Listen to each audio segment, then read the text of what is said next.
आप सुन रहे हैं किताब कहानी, जहां हम आपके लिए लाते हैं दुनिया की मशहूर और मुतासिर किताबों की समरी, आसान और दिलचस्प अंदाज में। तो आइए शुरू करते हैं आज की समरी। इंट्रोडक्शन। खतरनाक लोग आपको कहीं भी मिल सकते हैं। ये आपके फैमिली मेंबर, दोस्त, कलीग, पड़ोसी या कोई भरोसेमंद इंसान भी हो सकता है। और याद रखिएगा, यही आपकी पीठ पर छुरा घोंपते हैं। ऐसे लोगों का काम सिर्फ और सिर्फ आपको नुकसान पहुंचाना होता है। तो आप खुद को और अपने करीबी लोगों को इन लोगों से कैसे बचा सकते हैं? इन लोगों को पहचानना इसलिए मुश्किल है क्योंकि ये आम लोगों की तरह ही नजर आते हैं। ये लोगों को मैनिपुलेट करने में और अपनी असलियत और असली इरादे छुपाने में माहिर होते हैं।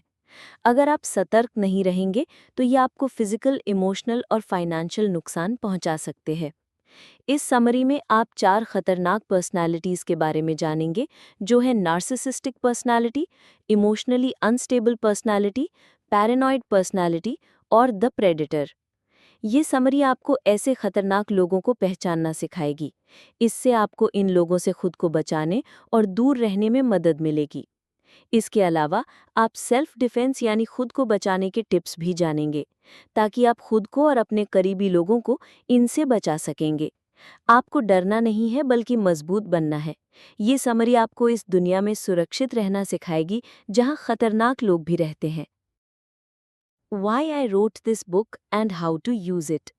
इस बुक के ऑथर जो नवारो कहते हैं कि हम खतरनाक लोगों से घिरे हुए हैं। इस बुक के जरिए जो आपको बताएंगे कि ऐसे लोगों के टॉर्चर से कैसे बचे। ये डेंजरस इंसान कोई भी हो सकता है, जैसे आपका फैमिली मेंबर, दोस्त, कलीग, पड़ोसी या कोई भरोसेमंद इंसान भी, जो एक नकाब पहने घूम रहे हैं। इस बुक को लिखने के पीछे जो का एक ही मकसद है, हमें ये सिखाना कि हम कैसे सतर्क रहें और खुद को इन बुरे लोगों से कैसे बचाएं। ये खतरनाक लोग ही कई तरह के क्राइम करते हैं, जैसे मर्डर करना, फाइनेंशियल धोखाधड़ी करना, किसी के जीवन को नर्क जैसा बना देना। जो हमें बताना चाहते हैं कि उन्होंने इन डेंजरस पर्सनैलिटीज और क्रिमिनल्स के अजीब बिहेवियर के बारे में क्या जाना है।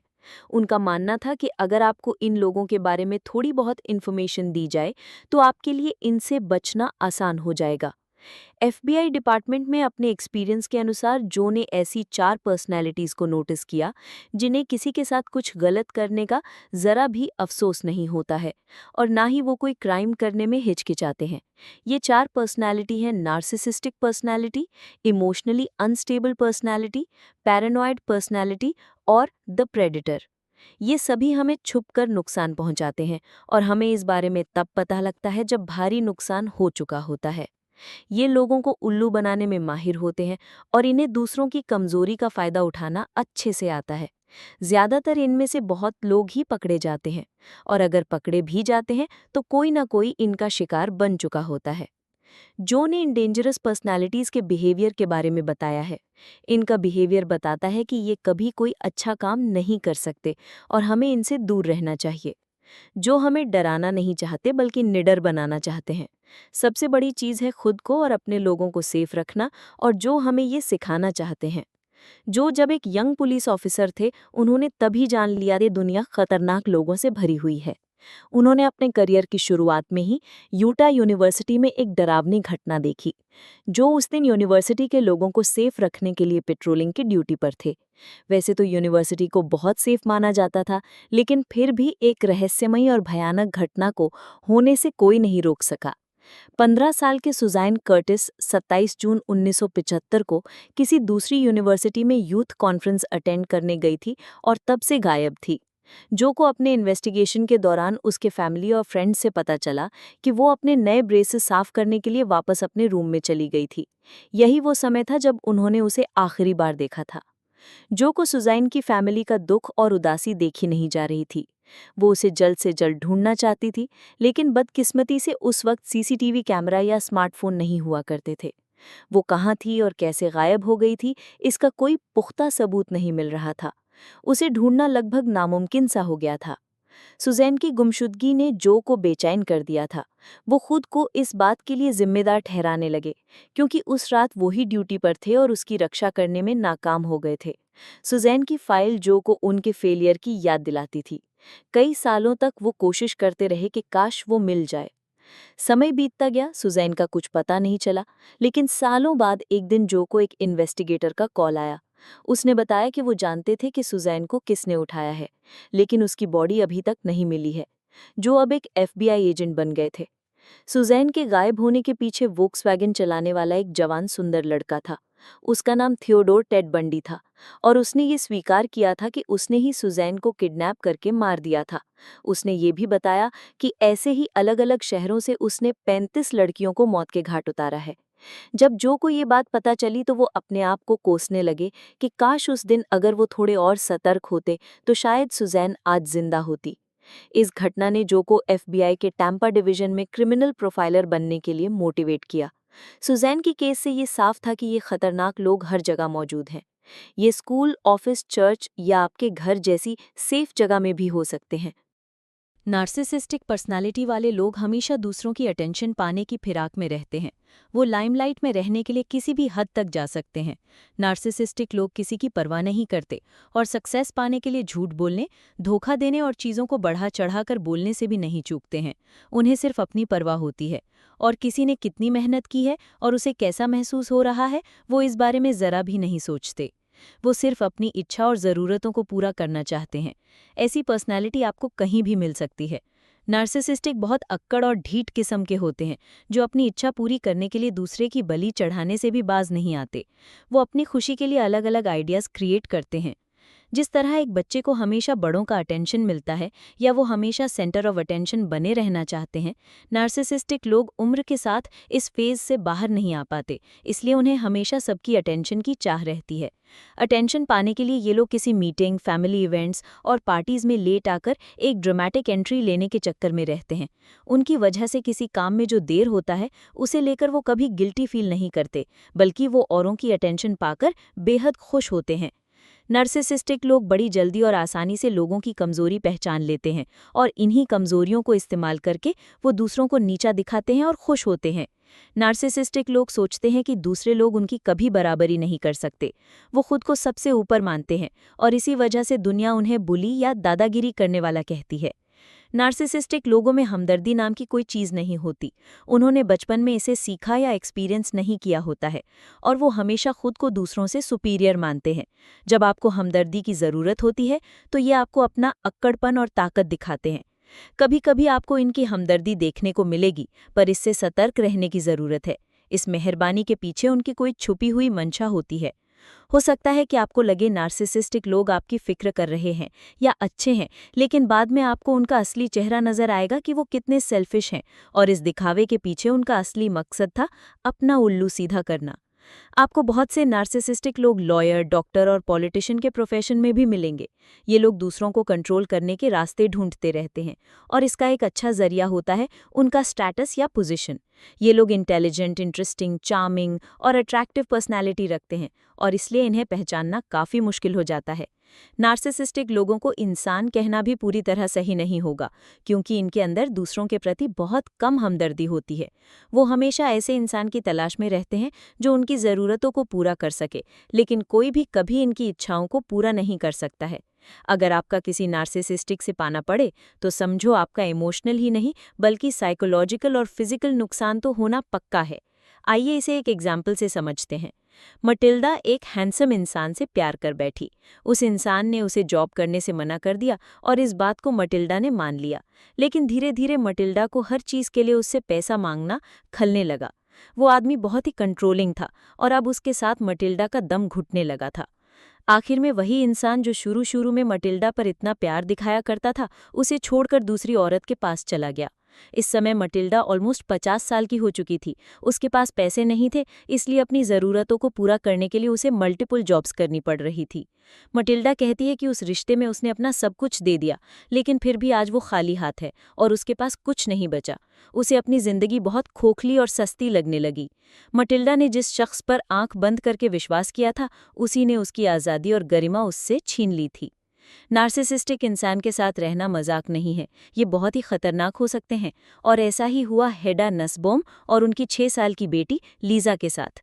हेडा जब एक बुक एडिटर के तौर पर काम करती थी, तब उसकी मुलाकात एटी जोएल स्टाइन से हुई। एटी हमेशा उसे नीचा दिखाता था, लेकिन फिर भी हेडा उसकी हर बात मानती थी। वो उसके लिए सब कुछ था। एटी हेडा के साथ जानवरों की तरह पेश आता था, उसे मारता पीटता और इसी वजह से उसका चेहरा भी खराब हो गया था। कुछ साल बाद तो एटी ने हद कर दी। उसने अपना सारा गुस्सा हेडा की बेटी लीजा पर निकाला और उसे इतना मारा कि उसकी जान चली गई। हेडा बैटर्ड वाइफ सिंड्रोम से पीड़ित थी। एटी ने उसे इस कदर डरा दिया था कि वो अपनी बेटी को भी नहीं बचा पाई थी। क्या आप मटिल्डा और हेडा के केस में सिमिलैरिटी देख पा रहे हैं? नार्सिसिस्टिक लोगों के साथ रहने वाले लोग हमेशा कमजोर और छोटा महसूस करते हैं और खुद को बचाने के काबिल भी नहीं रह जाते हैं। The emotionally unstable personality. इस डेंजरस पर्सनैलिटी के इमोशंस बहुत तेजी से चेंज होते हैं, इसलिए उन्हें इमोशनली अनस्टेबल कहा जाता है। इनके तेजी से बदलते इमोशंस को मौसम से कंपेयर भी किया जाता है, क्योंकि मौसम कब बदल जाए इसका सटीक अंदाजा लगा पाना बहुत मुश्किल है। ऐसी पर्सनैलिटी वाले रिश्तों को खराब कर देते हैं। इन लोगों के आसपास रहने वाले लोग बहुत परेशान रहते हैं। ऐसे व्यवहार की वजह से खुद इनकी सेहत पर भी बुरा असर पड़ता है और उनके रिश्ते भी खराब हो जाते हैं। इमोशनली अनस्टेबल लोग और नार्सिसिस्ट लोगों में एक चीज़ कॉमन है। नार्सिसिस्ट की तरह ही इमोशनली अनस्टेबल लोग भी अटेंशन की भूखे होते हैं और अपनी इच्छा को पूरा करने के लिए किसी भी हद तक जा सकते हैं। लेकिन जहां नार्सिसिस्ट खुद को सुपीरियर समझते हैं, वही इमोशनली अनस्टेबल लोग ऐसा व्यवहार सपोर्ट पाने के लिए काम करते हैं। वो इसे पाने के लिए इतने भूखे होते हैं कि इनके साथ लोगों को घुटन महसूस होने लगती है। इमोशनली अनस्टेबल बिहेवियर के पीछे न्यूरोलॉजिकल और बायोलॉजिकल फैक्टर भी होते हैं। ये बचपन में लगे किसी सदमा, ड्रग एब्यूज़, फिजिकल या सेक्सुअल एब्यूज़ या पेरेंट्स का प्यार की कमी से भी हो सकता है। इसमें हेरिडिटरी फैक्टर को भी शामिल किया जाता है। ऐसी पर्सनैलिटी आपके पेशेंस का इम्तिहान लेती है और इंसान में जो अंडरस्टैंडिंग वाली क्वालिटी है उसे ख़त्म करने लगती है। इमोशनली अनस्टेबल लोगों को तो प्रोफेशनल हेल्प की ज़रूरत है ही, लेकिन उन लोगों को भी प्रोफेशनल हेल्प लेना पड़ता है जो इनके व्यवहार से पीड़ित होते हैं। जब उनकी ज़रूरत पूरी नहीं होती तो वो दूसरों को नुकसान पहुंचाने लगते हैं, और अगर वो दूसरों को नुकसान नहीं पहुंचा पाते हैं तो खुद को हर्ट करना शुरू कर देते हैं। आमतौर पर नॉर्मल लोग कभी-कभी चिड़चिड़ापन और एंजाइटी फील करते हैं, लेकिन इमोशनली अनस्टेबल लोगों को ऐसी फीलिंग ज़रूरत से ज़्यादा होती है। यहाँ तक कि प्रोफेशनल्स को भी इनसे डील करना मुश्किल लगता है। इमोशनली अनस्टेबल लोग ये जानते हुए भी कि उनका व्यवहार सही नहीं है, खुद को ऐसा करने से रोक नहीं पाते। इमोशनली अनस्टेबल लोग क्रिटिसिज्म के प्रति बहुत सेंसिटिव होते हैं। जब कोई उन्हें या उनके आइडिया को एक्सेप्ट नहीं करता है तो उन्हें बहुत इंसल्ट फील होता है। वो दूसरों पर धोखा देने का इल्ज़ाम लगाकर खुद विक्टिम बन जाते हैं और सबसे हमदर्दी पाने की कोशिश करते हैं। इमोशनली अनस्टेबल लोगों को वूंड कलेक्टर्स भी कहा जाता है, यानी वो पुराने जख्मों को कुरेदते रहते हैं। किसी की पुरानी गलतियों के बारे में बताकर वो अपनी शिकायत और वायलेंस को सही ठहराते हैं। क्योंकि ऐसे लोगों का ईगो बहुत नाजुक या कमज़ोर होता है, इसलिए वो लोगों से छोटी छोटी बात के लिए बदला लेने की कोशिश करते हैं। इमोशनली अनस्टेबल इंसान को एक बच्चे से कंपेयर किया जा सकता है जो हमेशा स्पेशल फील करना चाहता है। उन्हें अकेलेपन या छोड़ दिए जाने का बहुत डर होता है, इसलिए वो बहुत डिमांडिंग और ज़िद्दी हो जाते हैं, और जब उन्हें आपकी ज़रूरत होती है तो इसका मतलब है कि आपको तुरंत उनके पास जाना होगा। वो अटेंशन और प्यार के भूखे होते हैं और इसे पाने के लिए झूठ भी बोलते हैं। वो ड्रामा करके, जैसे कि खुद को चोट पहुंचाने की धमकी देना, लोगों को मैनिपुलेट करने और धोखा देने में माहिर होते हैं। ये आमतौर पर तब होता है जब कोई उन्हें अपने से दूर कर देता है और वो अकेला फील करते हैं। और सच मानिए, ये सिचुएशन बहुत ही डेंजरस है। उनके बिहेवियर की तरह उनकी सोच या थिंकिंग भी अनप्रिडिक्टेबल होता है। उनके सोचने का तरीका हमेशा बाइनरी होता है, यानी आर या पार, बीच का कोई रास्ता नहीं होता। यानी आप या तो उनके दोस्त हो सकते हैं या फिर दुश्मन, और कुछ नहीं। इमोशनली अनस्टेबल इंसान के साथ रहना भी एक रिस्क है, क्योंकि आप अपने अच्छे समय को भी एंजॉय नहीं कर पाते हैं और आपको ये डर लगा रहता है कि वो कभी भी कुछ कर सकते हैं। जब तक वो खुद ना चाहें और प्रोफेशनल हेल्प ना लें, तब तक इन्हें बदलना नामुमकिन है। एक बार एक आदमी ने जो के सामने अपनी इमोशनली अनस्टेबल वाइफ का जिक्र किया था। वो लोग शहर से बाहर वेकेशन पर जा रहे थे। वो लोग अपने घर से 100 मील दूर आ चुके थे। तभी उनकी वाइफ का अनस्टेबल बिहेवियर ट्रिगर हो गया। एक छोटी सी बात का उसने बतंगड़ बना दिया था। जब उसने देखा कि उनके बच्चे अपने पिता की साइड ले रहे हैं तो वो बच्चों पर चिल्लाने लगी। फिर गुस्से में वो अपने पति को धमकी देने लगी कि अगर उसने गाड़ी नहीं रोकी तो वो गाड़ी से कूद जाएगी। इतना कहकर उसने दरवाज़ा खोलकर अपने आप को गाड़ी से बाहर लटका दिया। उसका पति उसका बिहेवियर देखकर हक्का बक्का रह गया। इस घटना से बच्चे सहम गए थे और अपनी माँ के इस बिहेवियर को देखकर चिल्लाने लगे। इस औरत के गुस्से का कारण ये था कि उसका पति उसका फेवरेट सन टैंड लोशन लाना भूल गया था। ये बहुत छोटी सी बात थी, लेकिन उसने इस बात पर ओवर रिएक्ट किया। इससे ना सिर्फ उनका वेकेशन बर्बाद हुआ, बल्कि उसने अनजाने में अपने बच्चों को गहरा सदमा पहुंचा दिया था। पैरानॉइड पर्सनालिटी को हैंडल करना बहुत मुश्किल है, क्योंकि उन्हें लगता है कि वो हमेशा सही होते हैं। वो प्रोफेशनल्स और अपने करीबी लोगों की भी नहीं सुनते, इसलिए इनकी मदद करना बहुत मुश्किल होता है। ऐसी पर्सनालिटी दूसरों के लिए बहुत बड़ा खतरा है, लेकिन उस हिसाब से उन पर ज़्यादा स्टडीज़ नहीं हुई हैं। हमारा इनर वार्निंग सिस्टम हमें खतरे के समय हमेशा अलर्ट करता है। पैरानॉइड लोगों में ये इनर वार्निंग सिस्टम कुछ ज़्यादा ही एक्टिव हो जाता है, जिससे उनका किसी भी चीज़ को देखने का नज़रिया टेढ़ा हो जाता है। उनके वार्निंग सिस्टम द्वारा भेजे गए इंटेंस सिग्नल उन पर हावी हो जाते हैं। उन्हें किसी पर भी विश्वास नहीं होता और उन्हें सबसे डर भी लगता है। पैरानॉइड लोग शर्मीले, इंट्रोवर्ट और शक्की किस्म के होते हैं। इनमें से कुछ ऊंचा बोलने वाले, ड्रामेटिक और एग्रेसिव होते हैं और लड़ाई को और भी भड़का देते हैं। पैरानॉइड लोगों को बहस करना अच्छा होता है, ताकि वो किसी को नुकसान पहुंचा सके। उन्हें बस एक छोटे से ट्रिगर का इंतजार रहता है। उन्हें खुद को शांत करने के लिए अकेलापन की ज़रूरत होती है, लेकिन ये काम नहीं करता है, क्योंकि ये डर उनके अंदर से आता है। पैरानॉइड पर्सनालिटी इतने सीक्रेटिव होते हैं कि वो अपने फैमिली मेंबर्स पर भी विश्वास नहीं करते।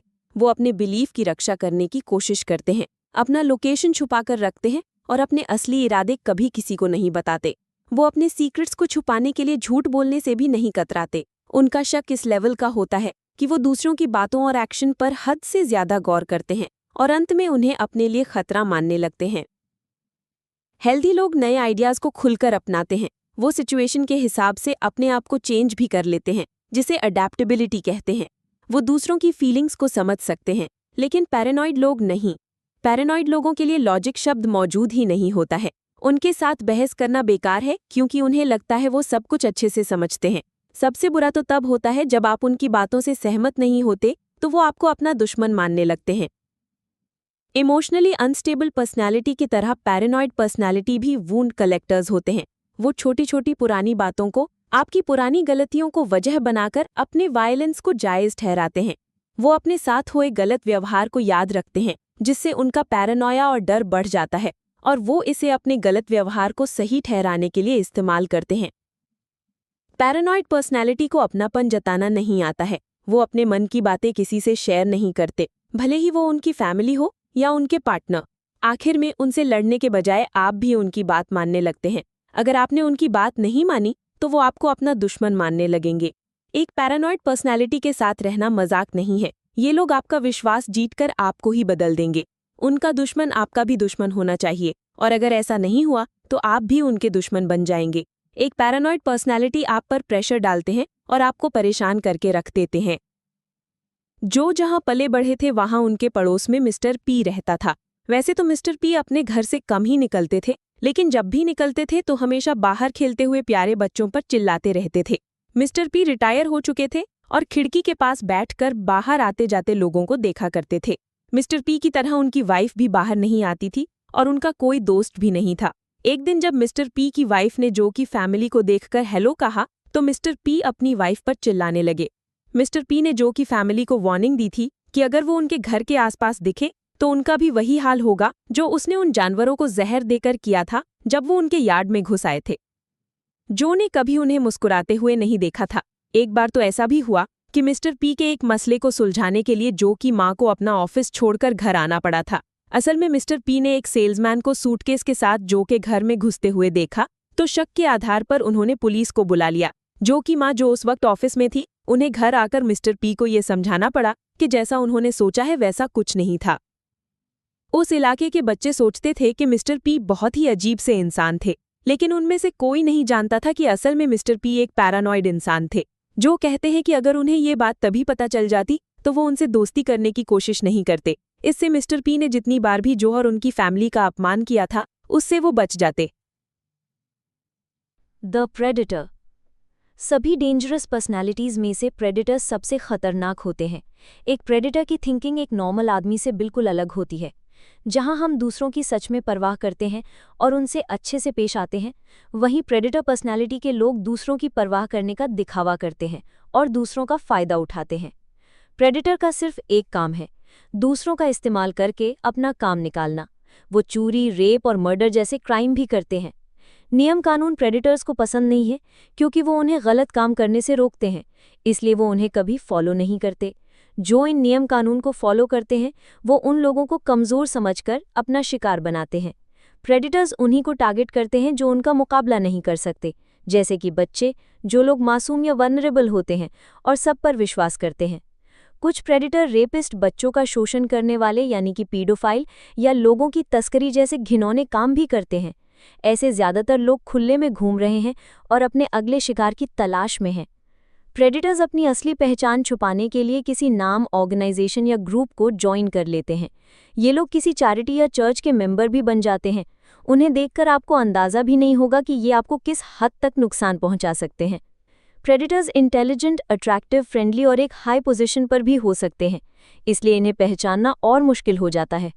दूसरों को अपने से कमज़ोर मानकर उन्हें उल्लू बनाना इनके बाएं हाथ का खेल है, और ऐसे ही ये लोगों का शिकार बनाते हैं। प्रेडिटर्स अपने टारगेट को इम्प्रेस करके ये दिखाते हैं कि उन्हें बहुत नॉलेज है। ऐसे लोग अपने टारगेट को बहला फुसलाकर बहुत ही आसानी से अपने कब्जे में कर लेते हैं, जैसे एक बच्चे को खिलौना देकर उसका दिल जीतना या किसी ऑनलाइन मिली लड़की से मिलने के लिए उसे कन्विंस करना। ये उनके बाएं हाथ का खेल है।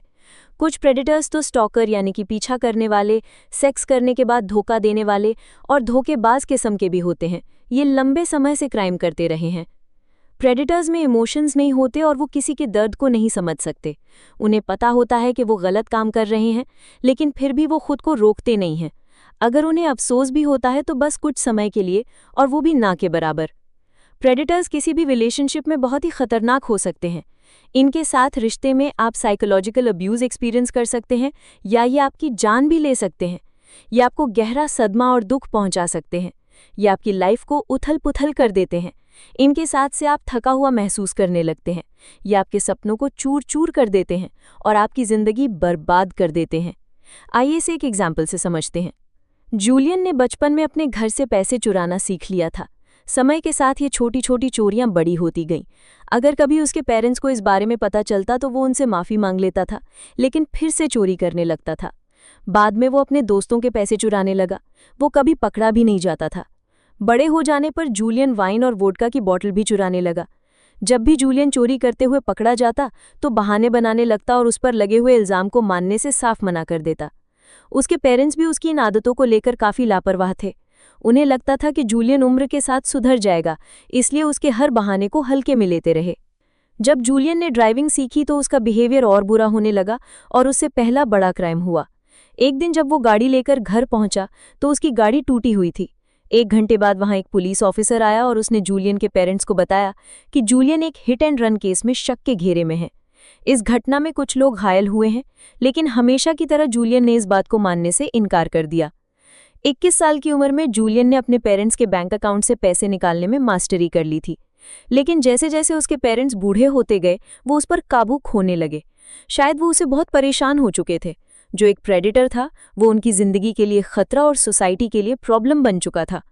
जूलियन के पिता फिजिकली और दिमागी रूप से जूझ रहे थे। वो डिप्रेस थे और अपने बेटे के कारनामों से पूरी तरह से टूट चुके थे। जूलियन ने अपने पिता के मरने से पहले ही उनकी कार बेच दी थी। उसने अपने पेरेंट्स के बचे कुचे पैसे भी चुरा लिए थे। हमेशा की तरह इस बार भी उसने अपना जुर्म मानने से मुकरते हुए कहा कि वो पैसे तो चूहे खा गए। अपने पिता की जाने पर दुखी होने के बजाय जूलियन की दिलचस्पी उनकी घड़ी और वसीयत में थी। इंसान के सर्वाइवल मैकेनिज्म में सबसे ज़्यादा कारगर साबित हुआ उसका सिचुएशन के हिसाब से ढल जाना।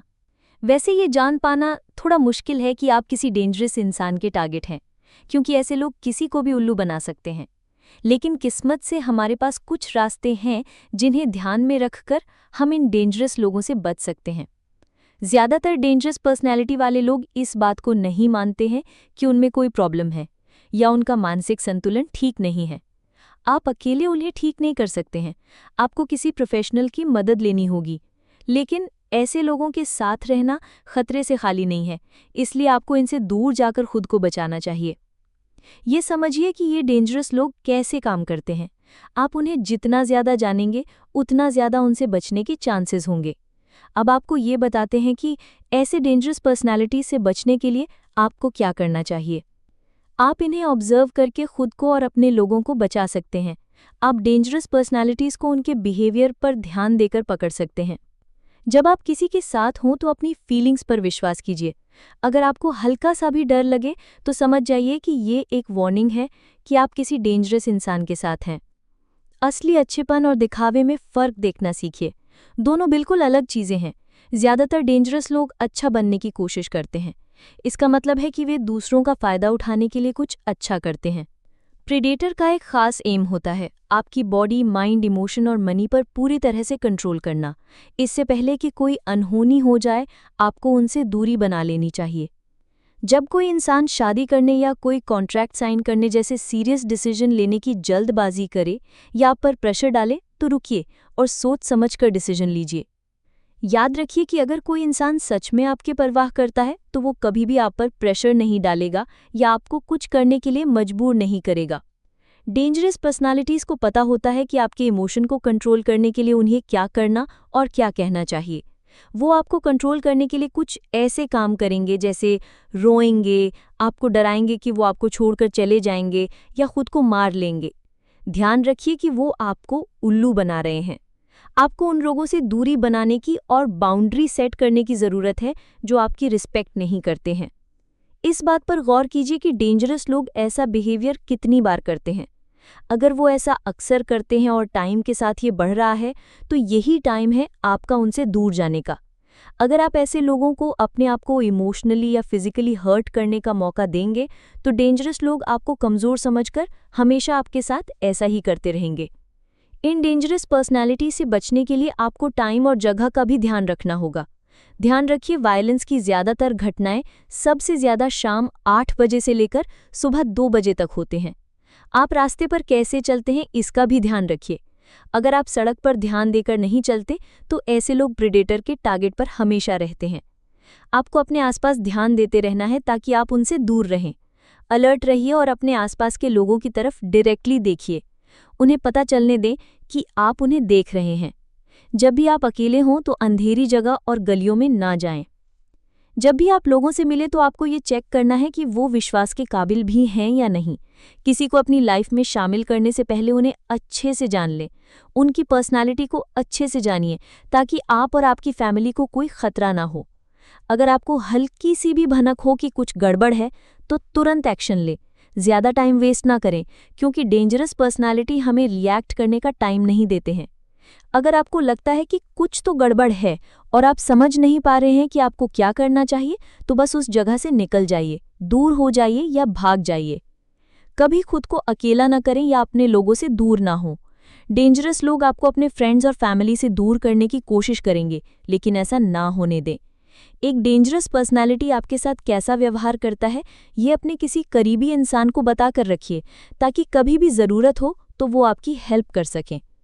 अगर आप किसी डेंजरस इंसान के साथ रहते हैं, तो सबसे पहले बच्चों की सेफ्टी का ध्यान रखिए।